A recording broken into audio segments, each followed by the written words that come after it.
social medias other than just here on Zoom. We are here to have a segment by Kurt on the millionaire psychology, so how to think like a millionaire. So I'll turn it over to him and we'll be able to see what he has to say for us. I think this is gonna be the final section in this little millionaire psychology series. So yeah, take notes, listen up, and hopefully you'll learn something new.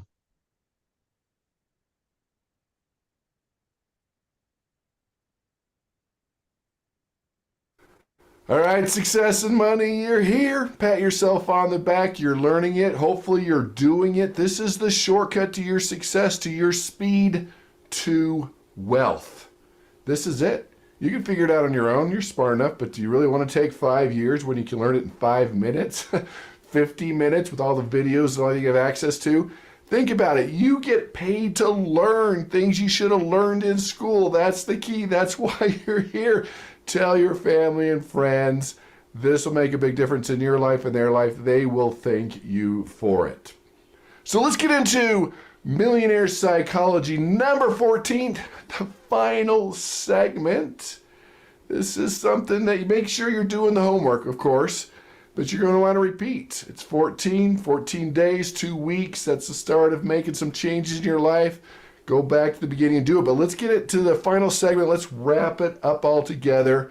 Talk about what John F. Kennedy said. The President of the United States said, a rising tide lifts all ships. Like, wow. So do you have a scarcity mentality, abundance mentality? Do you really believe there's enough for everyone around you in the world? Or you think there's a limited pie? If they get some, you miss out on some. You have to have that abundance mentality. Change your mindset.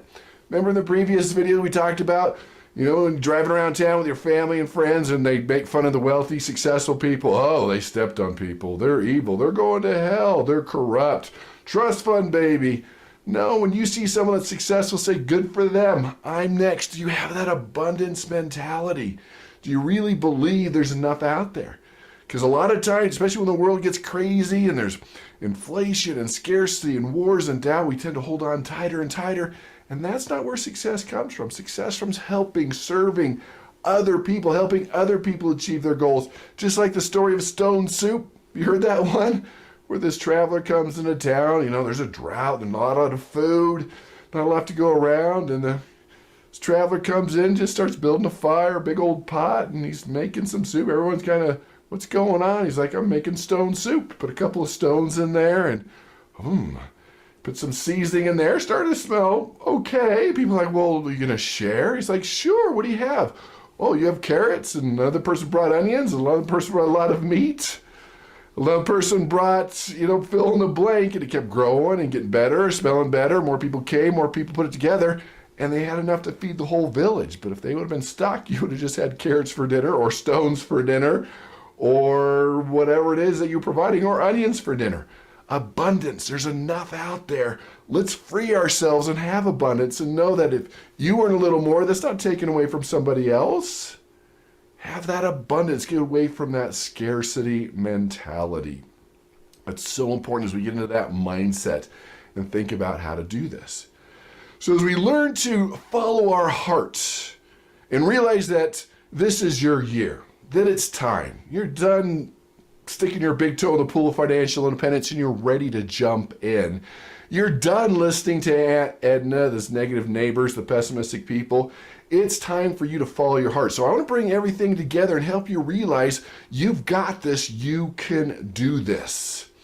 Like the story of the farmer had a young son. They didn't have a lot of money, but they knew they could be successful. They saved, worked hard, and saved just enough to buy a donkey, which would really help with the farm work.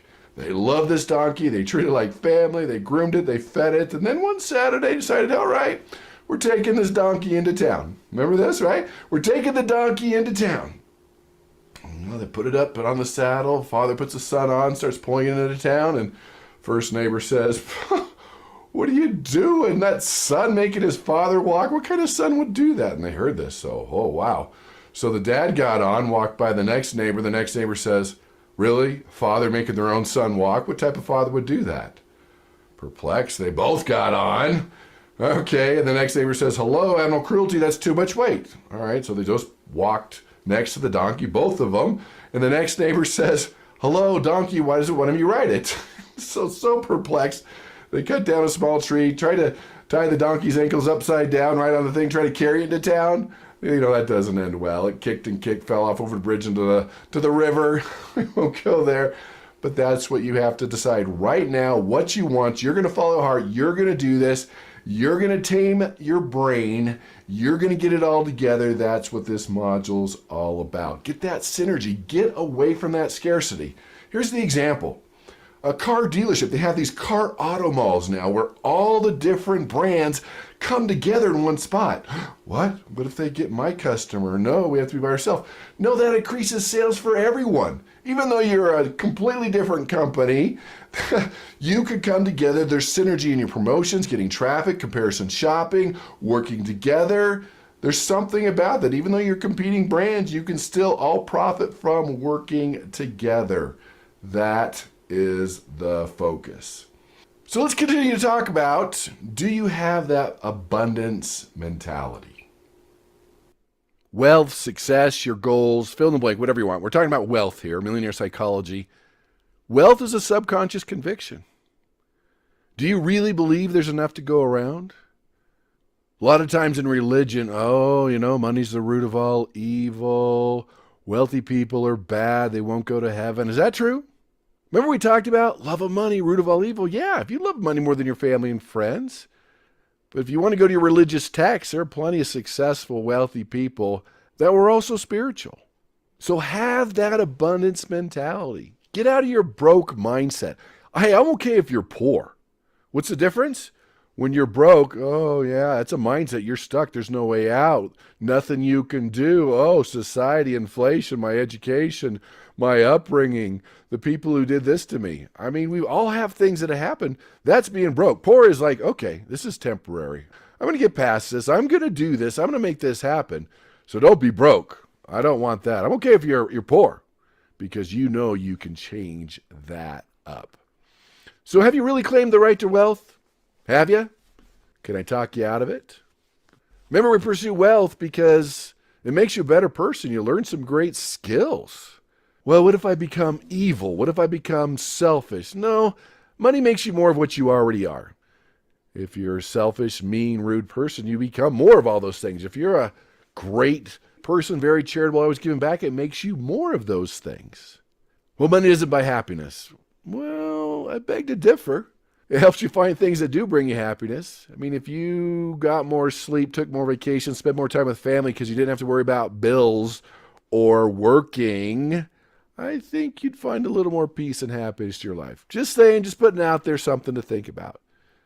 Remember what we've said, that when someone comes up to you and says money's not important, you say, oh, you don't have any, do you? And remember, the best thing to help a poor person is not be poor yourself. You want to change the world, it takes a little capital and a little cash. Also, do you think there's virtue in poverty?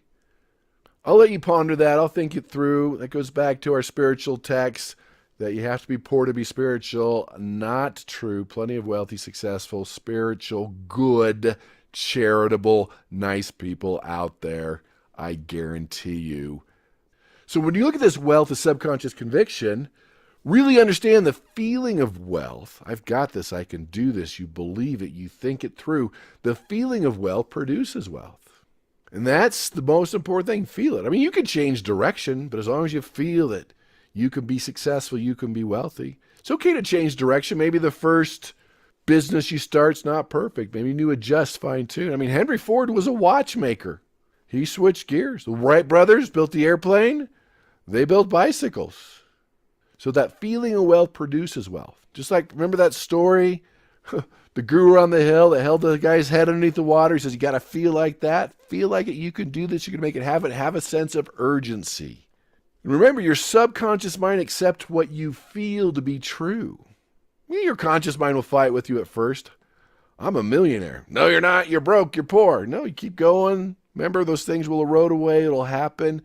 When you feel it to be true, it will eventually be true. And act like you possess what you already want. You're feeling wealthy. You know what you're wealthy. You know where you're going to invest. You're taking the steps to make it happen. So don't be a fair weather fan here. You know what a fair weather fan is? If your team loses a few games, like, all right, I'm not rooting for them anymore. No, you might lose a few battles, have a few mistakes. That's okay. But act like you possess what you already want. So let me give you a favorite quote from Henry David Thoreau. We're going to talk about foundations today, bringing it all together. If you built castles in the air, your work need not be lost. That's where they should be. Now put foundations under them. Ooh. So your castle's in the air. Those are your dreams. That's what you want to accomplish. He says, dream.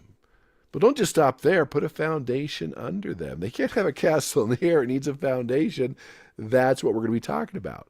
A foundation is essential to achieve success.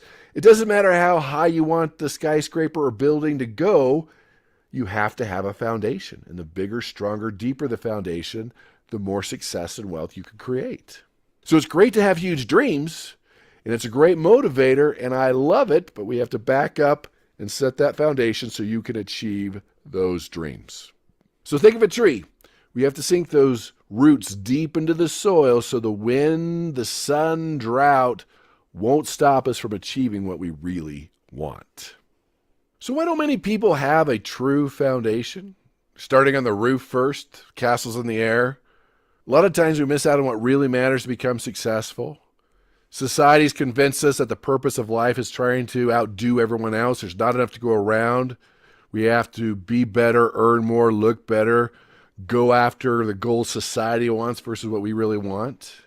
We get so busy trying to keep up what others think we should do, what society thinks. We don't really think for ourselves a lot of times. So what's right for us? What should we be doing? What is your foundation? Not what others want, society wants. What do you want? So let's focus on the future, how to get there, how to create that foundation. So we're going to talk about beliefs, thoughts, and visions. And we've touched on those, but let's bring it all together to create that foundation so we can build that skyscraper. That tall building of wealth will be our focus. So the first one's our beliefs, that internal guidance systems. So where do our beliefs come from? I mean, you have good beliefs, neutral beliefs, bad beliefs. Sometimes it's socialization, society. We've learned them from peers, parents, maybe osmosis. We picked it up. We're not even sure where it came from.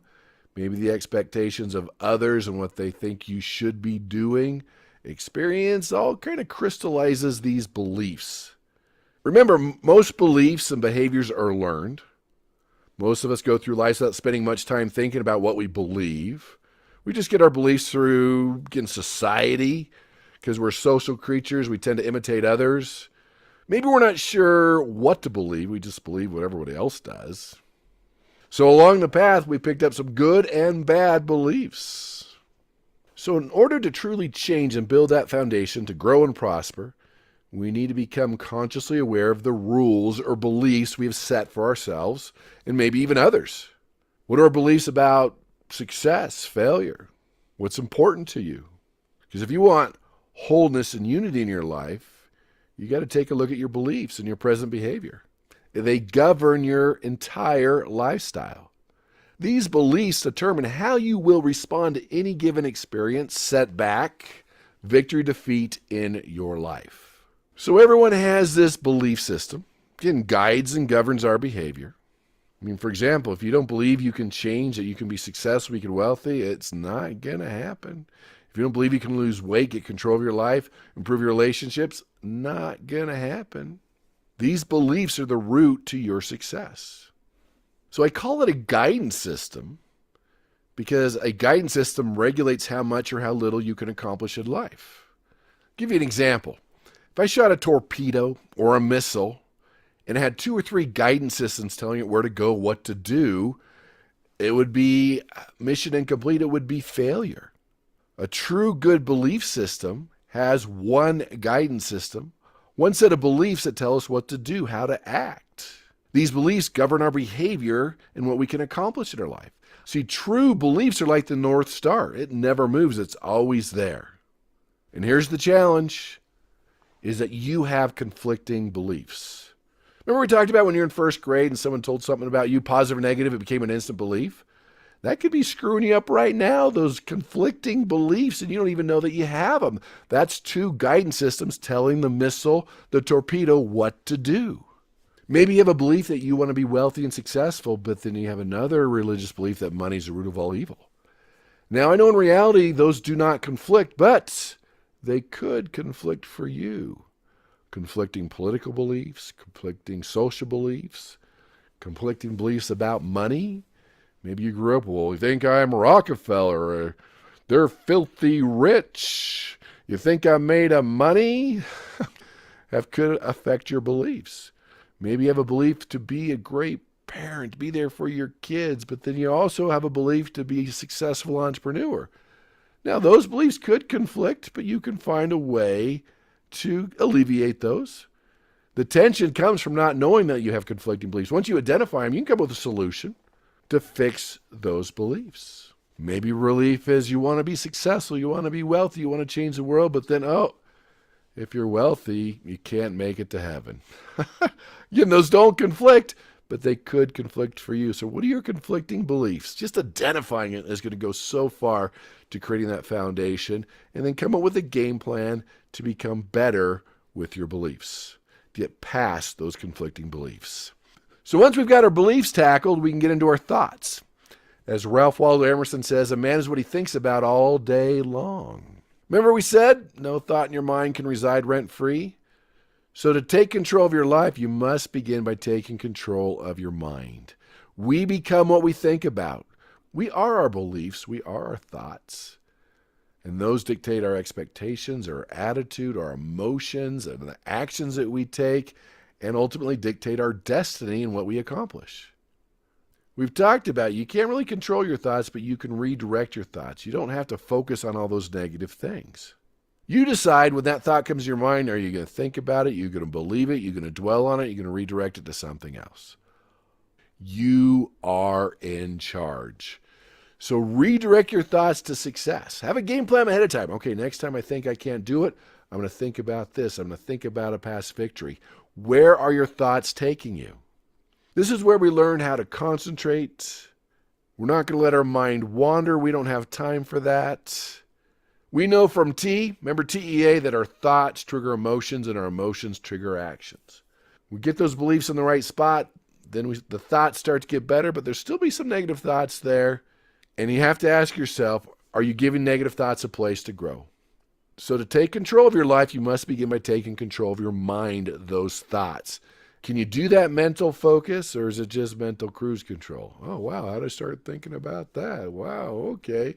And it's just a domino to another negative thought, another weird thought, to where you just wasted 10, 20, 30 minutes. Focus, concentration, thoughts is important. And I love what Napoleon Hill said in Think and Grow Rich. This is what he said after interviewing successful people, interviewing millionaires. Every man or woman is what he is because of the dominating thoughts which he permits to occupy his mind.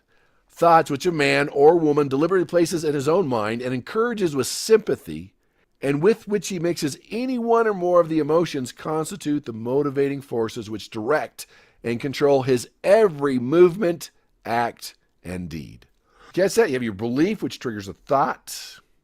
And when you take that thought and mix it with an emotion, it's a motivating force which controls every movement, act, and deed. So we have those beliefs. We're taking control of those thoughts.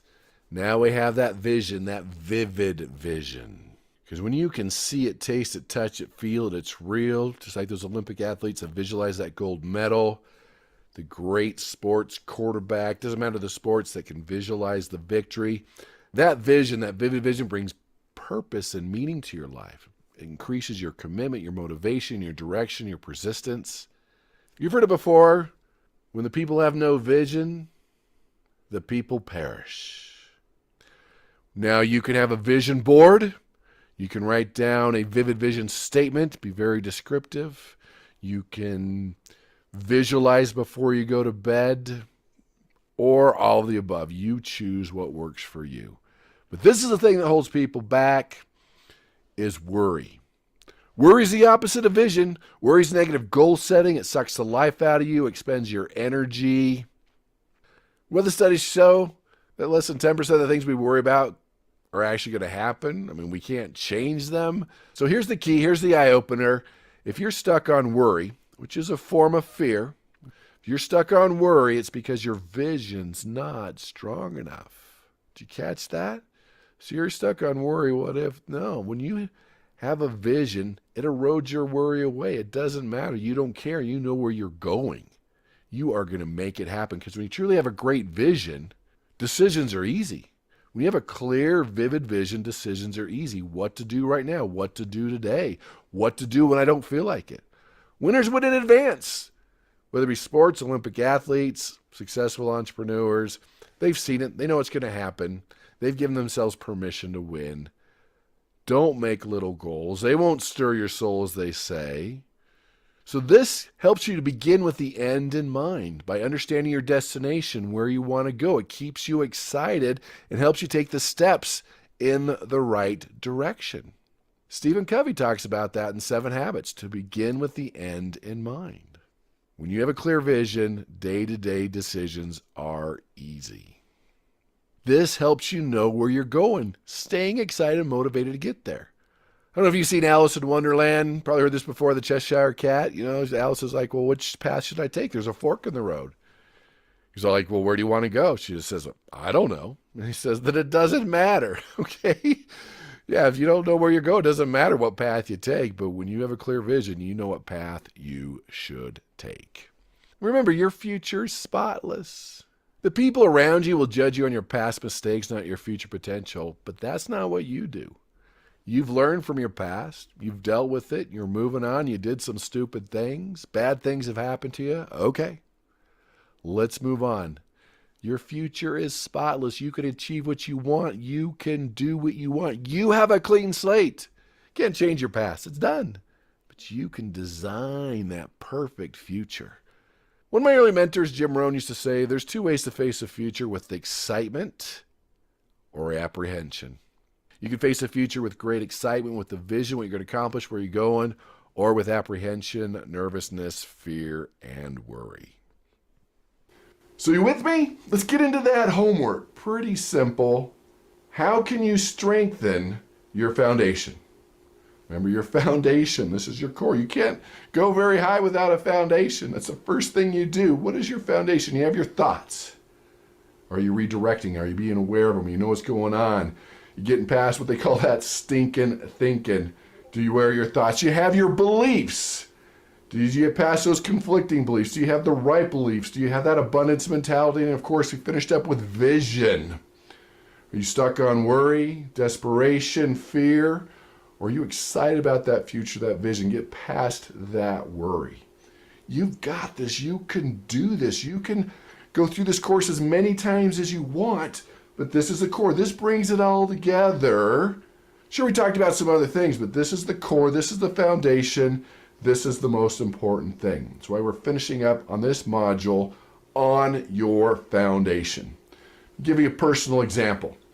So I just made the jump from the corporate world to be an author, right? I published a book, to be a trainer, to be a mentor, to be a coach. And I made that jump. I was excited. I was passionate about what I was doing. But sometimes, if you know about being an entrepreneur, it takes a little longer than you think. If you know anything about me, I'm a boat person. I'm not a car person. I'm a boat person. At the time, I didn't have a boat, and I love boats.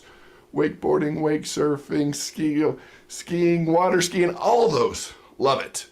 Didn't have one. Okay. So I got my belief system. I need a boat. It's good for my family, changed my beliefs. I've got this. I can do it. Other people have done it. Right? So I worked on the thoughts and the beliefs. Right? The belief that I could do it, the thoughts that I could do it, focused on that. But the big key is I, again, worked on the thoughts, worked on the belief. And part of the belief system was going to the boat show. Right? I didn't have any money for a boat, but I went to the boat show, chose the color, the size, the model, the brand, the whole bit. This is what I want. This is going to be for my family. We're going to do this. We're going to have some fun. And so I had that picture up, all right? And then I started working on the vision. I had the picture up. But it wasn't just vision. With that vision, you have to have an action plan. So I worked on my vision, had that worry erode away, that fear erode away. Well, other people maybe, but they're so tough in the economy. What about this? No, I focused. And I took it a step further. So I had the visualization, I could see it. But then one Saturday, I took the little money I have, went to the hardware store, bought some cement, bought a post hole digger, shovel, and a few other things. I started pruning things, cutting things out. My wife comes out like, what are you doing? Like, I'm building a boat shed. She's like, you don't have a boat. I'm like, I know, I will. Kept working on it. A couple Saturdays later, a few more materials, pull here, working on this. I knew the exact length of the boat shed because I knew the size of the boat and the size of the trailer. I was working on it. My neighbor comes over and says, what are you doing? I'm like, I'm building a boat shed. He's like, you don't have a boat, right? I know, I will. And then he says, as people do, as people spit on your dreams, he says, you want to know the two happiest days in a boat owner's life? The day they buy it and the day they sell it. I'm like, really? That's your advice to me? That is not true. But again, I worked on the thoughts, I worked on my beliefs, created that foundation, worked on my vision, not only with the imagery and getting past that fear and that worry, but I took action. I started working until, and you know what? 6 months later, guess what I was backing up, right? My wife even said, you don't have a car that'll pull a boat. Remember, I had a car to pull a boat and a boat. I was backing it up, and there it was. I don't say that to boast. I just say, this works. This works, I promise you. I know it would not have happened, at least not that fast, if I didn't follow this formula, create your foundation and do it. So you've been through the modules. I again redo them a little bit at a time, a little bit here, erode those negative stinking beliefs, those bad thoughts, build here, sculpt here. It's all about your speed to wealth. You've got all the answers to the test of wealth, to the test of success. Do it. Make it happen. You've got this. I believe in you. You're DNA coded for greatness. You've got great things to do. If you don't do it, nobody else will. Step up, get on the roof, shout from the roof what you want to accomplish, what you want to do, your passion, your purpose. We've talked about those things. Don't go hide under a bush or a tree or stay in the shadows. You've got greatness in you. I believe in you. You believe in you. Make it happen. Change your life, change your future, and together let's go out and make the world a better place.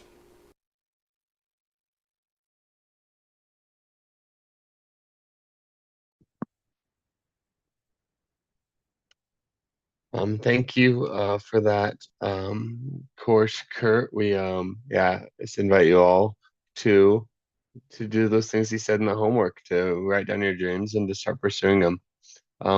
We'll be back for one last short little section, and then we will give out our links and give away some money. So